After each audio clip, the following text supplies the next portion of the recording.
அஸ்ஸலாமு அலைக்கும் வரஹ்மத்துல்லாஹி வபரகாத்துஹு.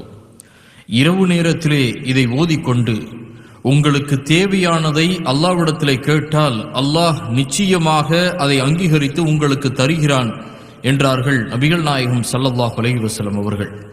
புகாரிலே 1154வது ஹதீஸாக இடம்பெறுகிறது. அல்லாஹ்வுடைய தூதர் ஸல்லல்லாஹு அலைஹி வஸல்லம் அவர்கள் கூறினார்கள், யார் இரவில் விழித்து லா இலாஹா இல்லல்லாஹு வஹதஹு லா ஷரீக லஹு லஹுல் முல்கு வ லஹுல் ஹம்து வ ஹுவ அலா குல்லி ஷைஇன் கதீர் அல்ஹம்துலில்லாஹி சுப்ஹானல்லாஹி வல்லாஹு அக்பர் வலா ஹவ்ல வலா குவத இல்லா பில்லாஹ் என்று கூறி இறைவா என்னை மன்னித்து விடு என்றோ அல்லது வேறு அவருக்கு தேவையானதை பிரார்த்தனை செய்தால் அவை அல்லாஹ்விடம் அங்கீகரிக்கப்படுகிறது. உளு செய்து இரவு நேரத்திலே தொழுதால் அத்தொழுகை ஒப்புக்கொள்ளப்படுகிறது என்று ரசூல் ஸல்லல்லாஹு அலைஹி வஸல்லம் அவர்கள் சொன்னார்கள்.